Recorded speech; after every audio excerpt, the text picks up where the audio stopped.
Hello students, हम 10th class की science का सेकंड चैप्टर कर रहे हैं एसिड्स, बेसिस एंड साल्ट।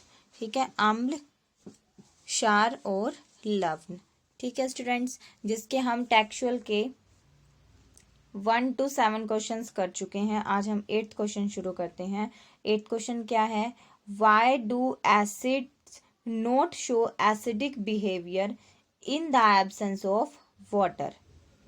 जो एसिड होते हैं वो एसिडिक बिहेवियर, अपनी अम्लीय प्रकृति नहीं दर्शाते in the absence of water. जब पानी क्या होता है?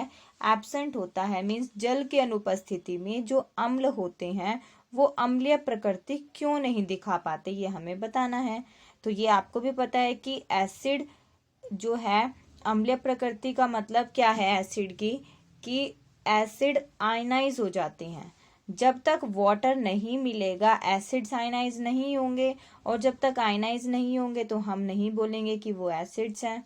ठीक है, तो acids ionise in aqueous medium only.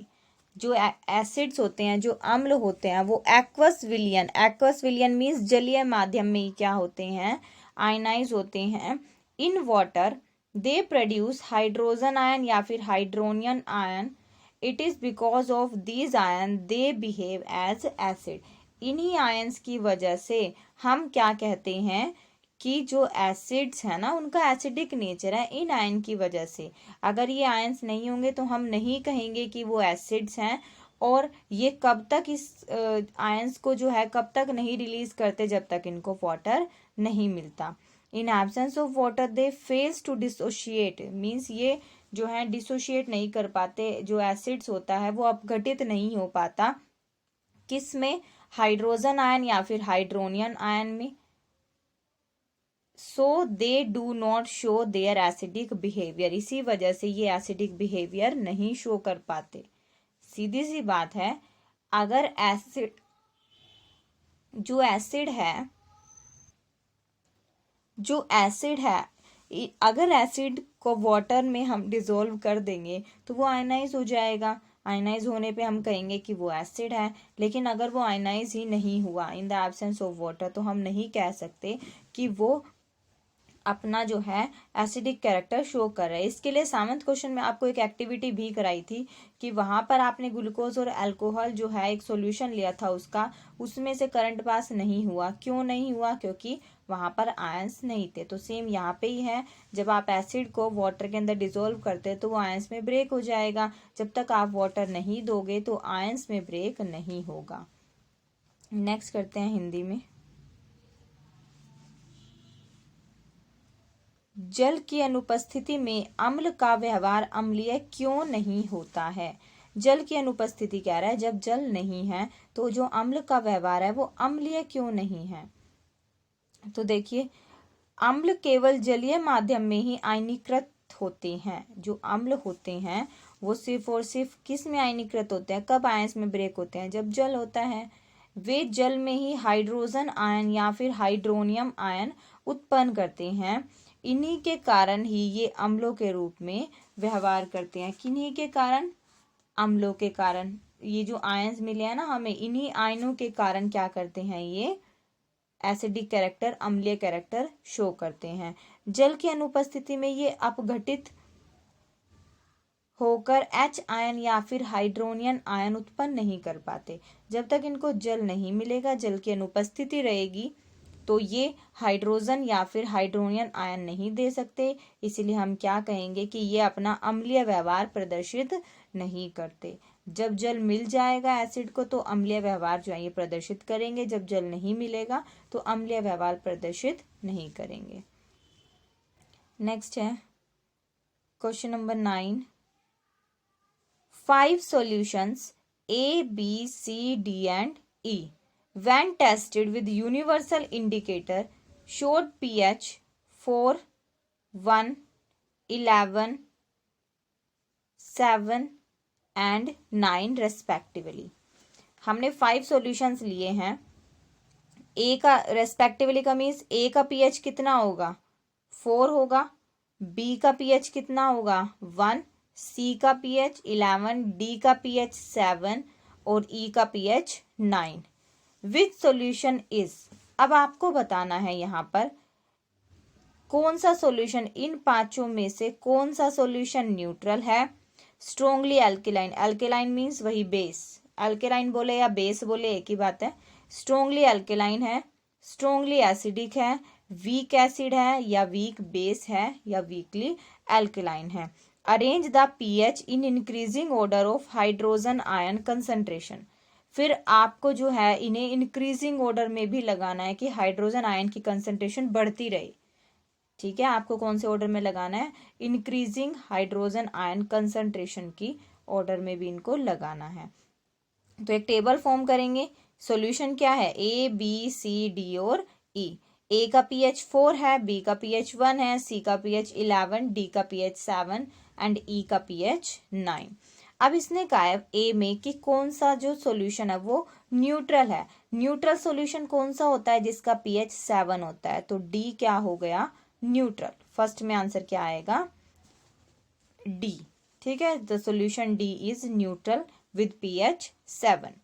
फिर कहा है इसने स्ट्रोंगली एल्केलाइन, जो 14 के जितने ज्यादा पास होगा वही स्ट्रोंगली एल्केलाइन होगा। अब 14 के ज्यादा पास क्या है, मींस मैं कहूँ इनमें सबसे बड़ा कौन सा है, सी, तो सी क्या हो गया, स्ट्रोंगली एल्केलाइन। 14 के जितने ज्यादा पास, ये 14 क्या है, आपको पीएच पेपर पढ़ा रखा है, यहाँ पे 0, ये 7, 14, जैसे जैसे इधर जाएंगे हम स्ट्रोंग बेस, जैसे जैसे इधर आएंगे हम स्ट्रोंग एसिड, तो जितना ये 14 के पास जाएगा उतना ही स्ट्रोंग बेस होगा ये।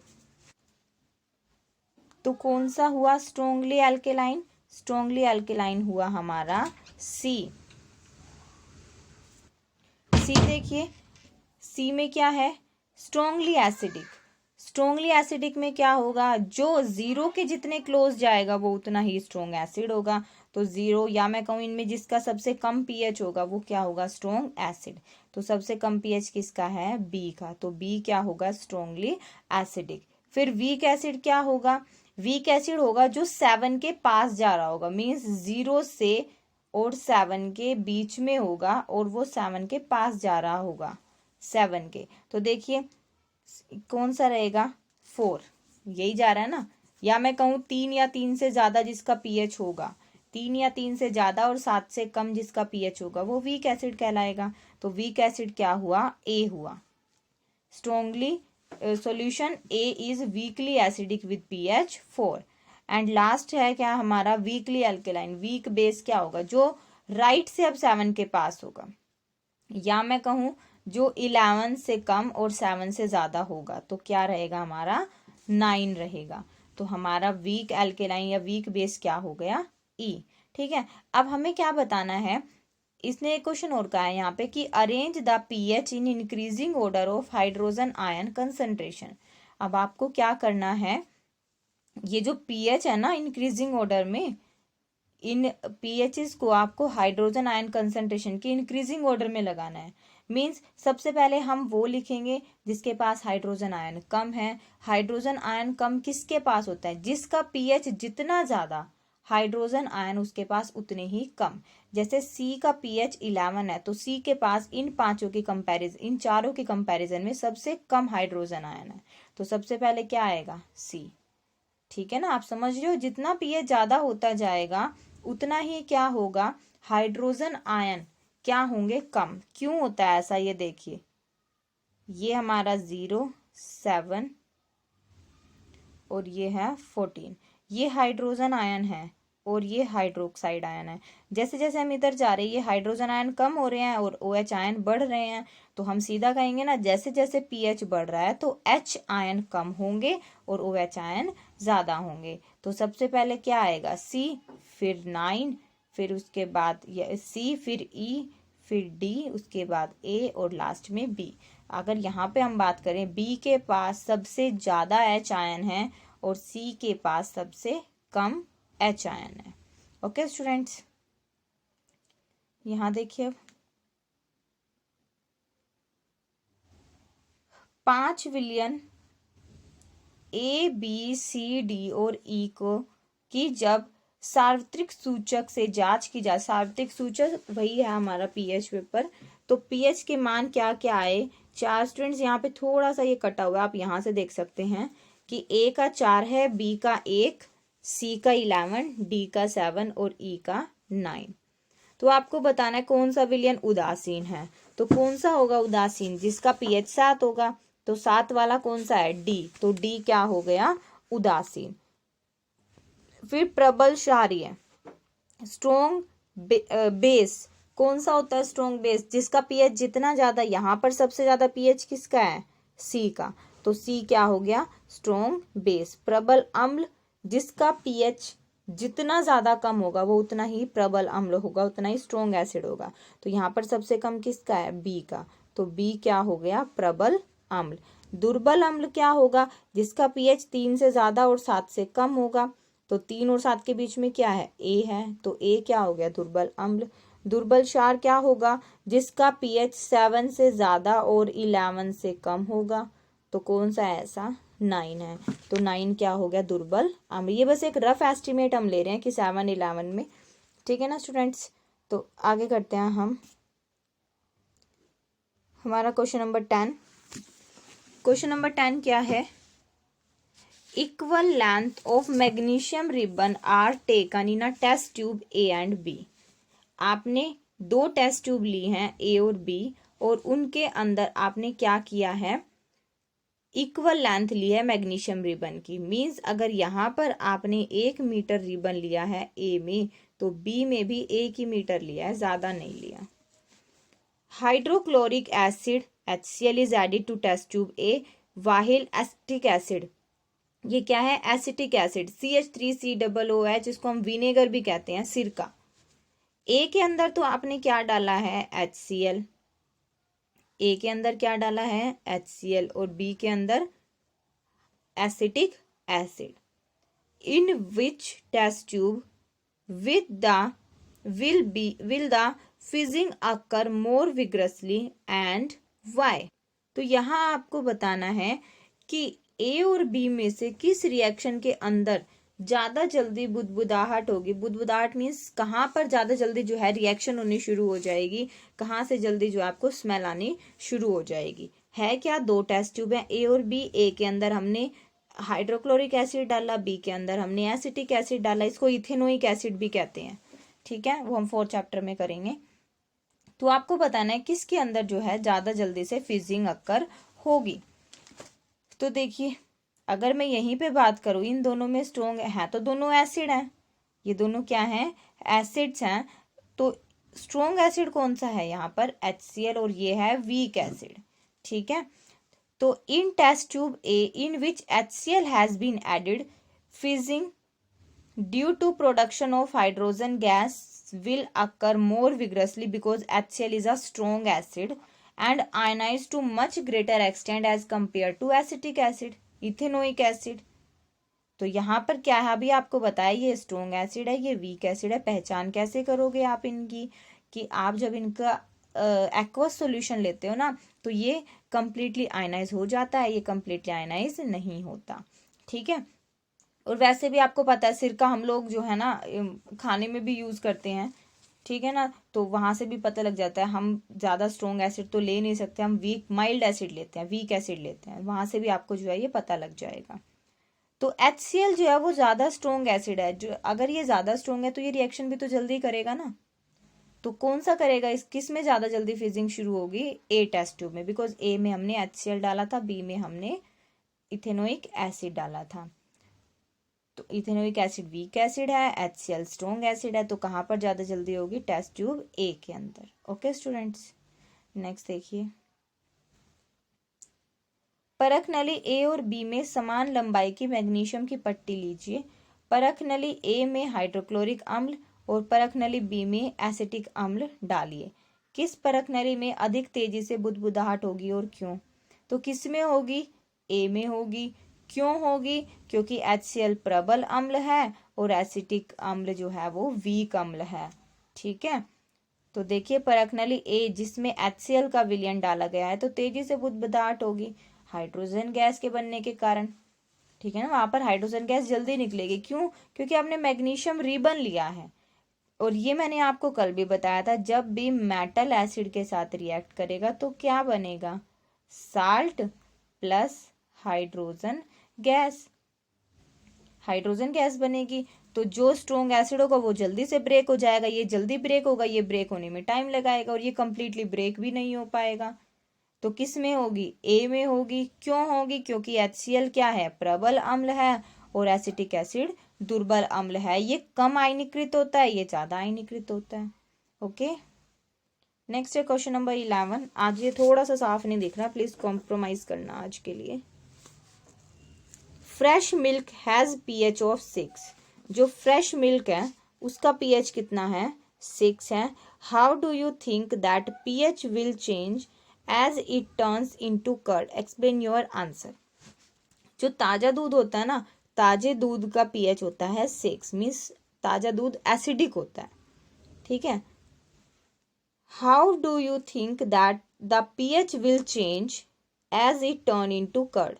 तो अब जो देखिए, दूध तो मीठा लगता है हमें, दही खट्टी लगती है, तो यहाँ से क्या हो रहा है कि जो दूध का pH है वो कैसे चेंज हो रहा है जब दूध दही में चेंज होता है। तो अपना आंसर आपको बताना है।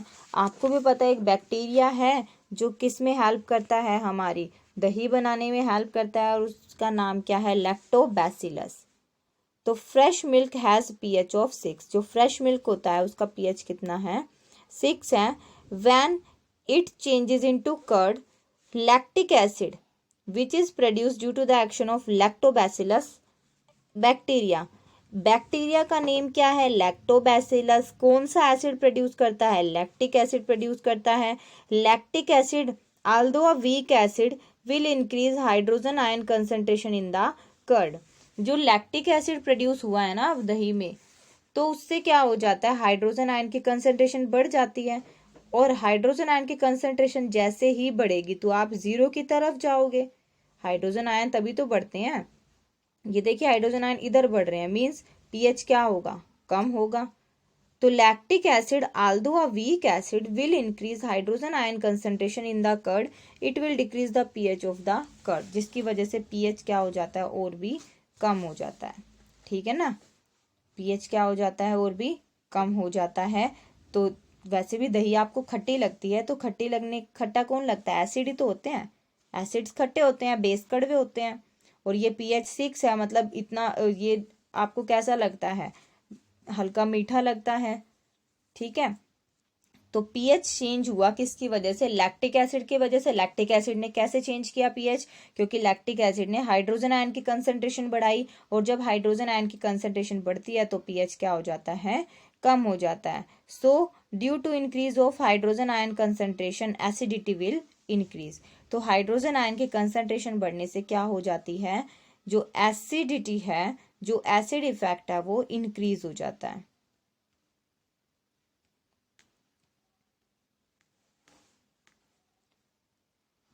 ताजे दूध का pH 6 है।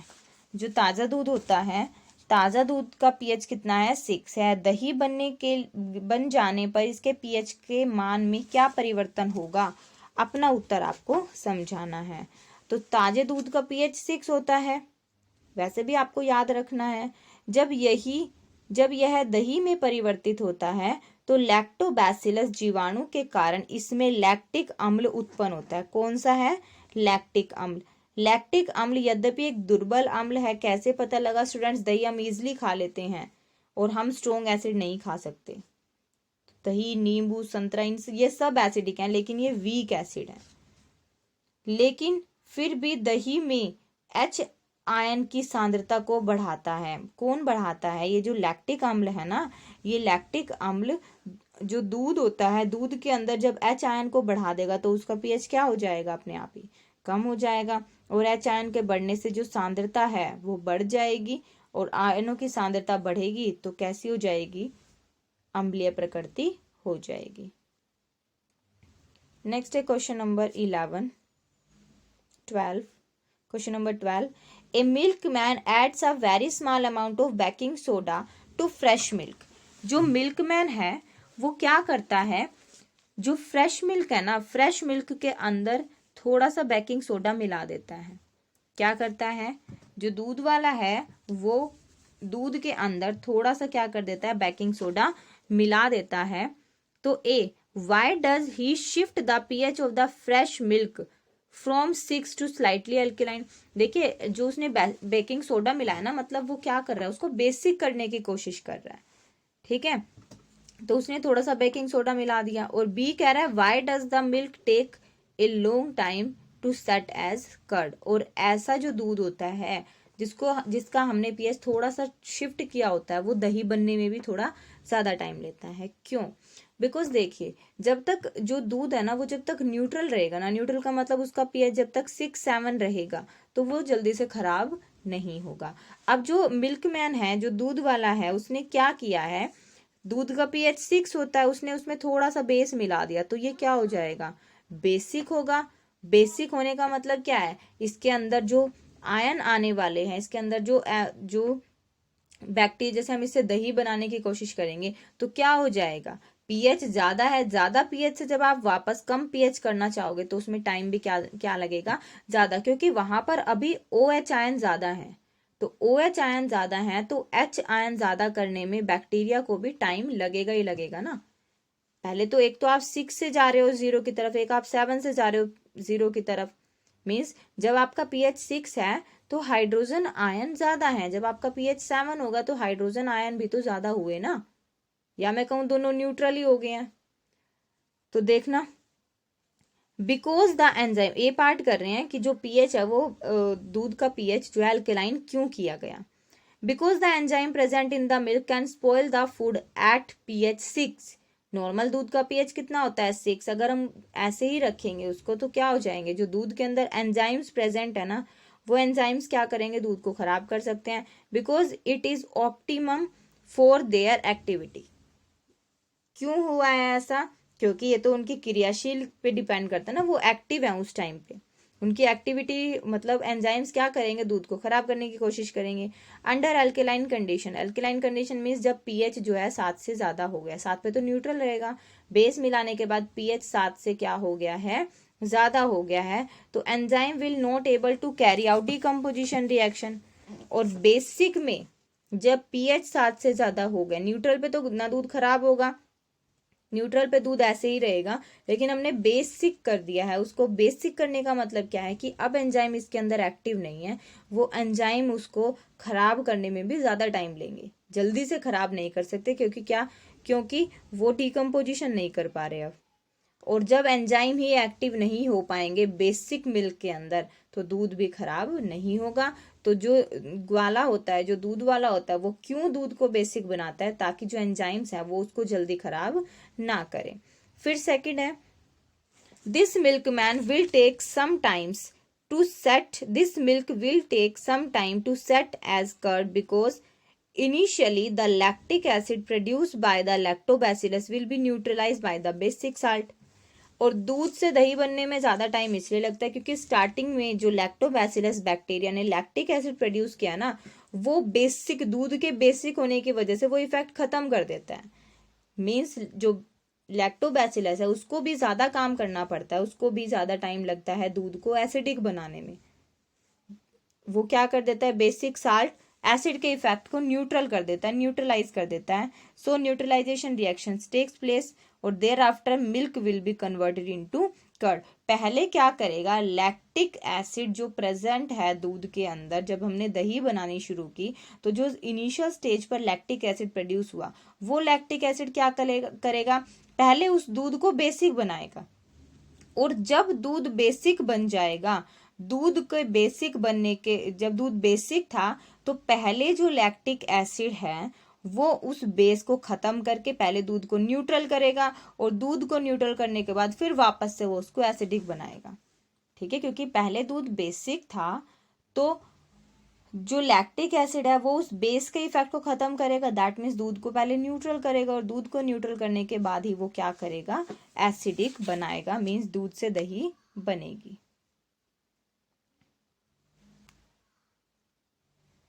एक ग्वाला ताजे दूध से में थोड़ा सा बेकिंग सोडा मिलाता है तो ताजा दूध के पीएच का के मान को 6 से बदलकर थोड़ा क्षारीय क्यों बना देता है, और इस दूध को दही बनने में भी अधिक समय क्यों लगता है।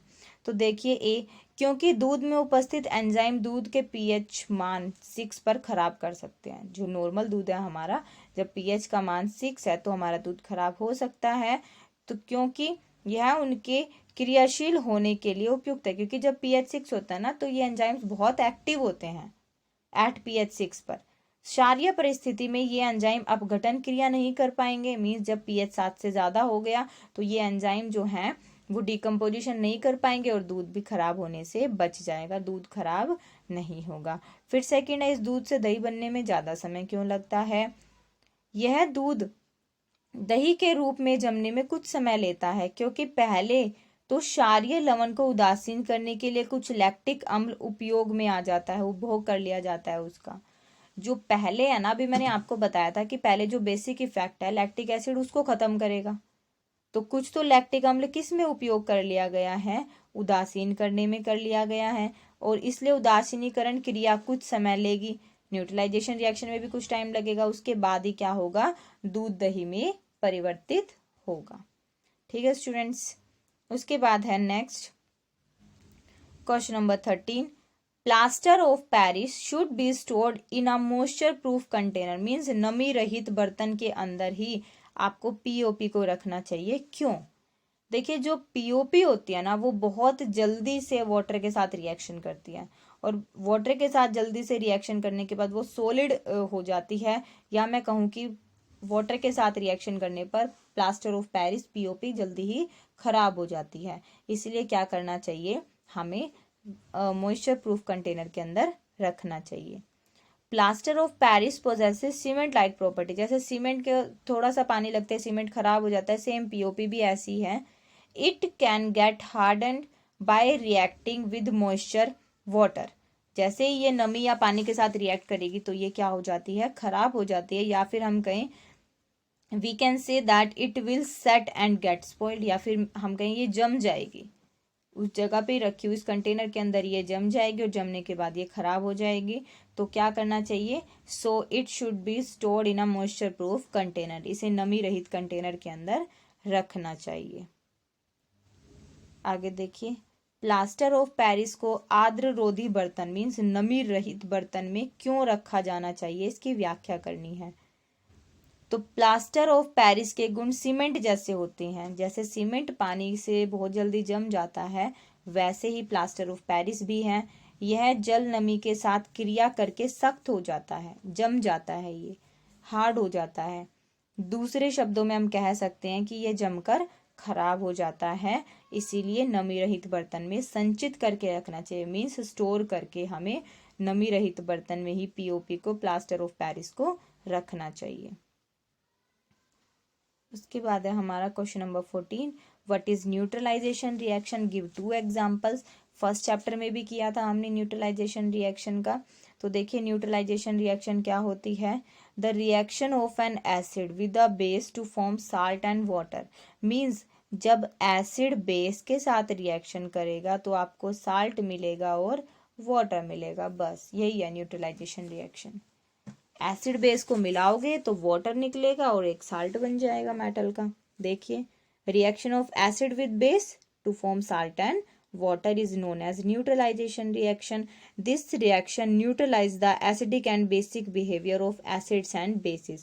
Means जो साल्ट है, जो साल्ट बना है वो हमें किसकी वजह से बनता है कि एसिड बेस का इफेक्ट न्यूट्रल हो जाता है, ना तो ये सॉल्यूशन एसिडिक रहता ना ये सॉल्यूशन बेसिक रहता।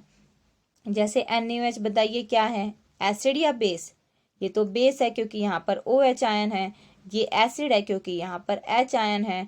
तो देखिए यहाँ से OH और ये H मिलके क्या बना देंगे, वाटर, और यहाँ से क्या रह गया, Na और Cl, तो salt plus water. Second example देख लीजिए, KOH potassium hydroxide plus sulphuric acid, same as it is, यहाँ से हाइड्रोजन यहाँ से OH आयन मिलके पहले वाटर बनाएंगे, और K पोटेशियम और सल्फेट क्या बन जाएगा, K2SO4। ये K2SO4 कैसे बना स्टूडेंट्स, बहुत बारी आपको बता चुकी हूँ मैं, रिएक्शन बैलेंस भी करनी है।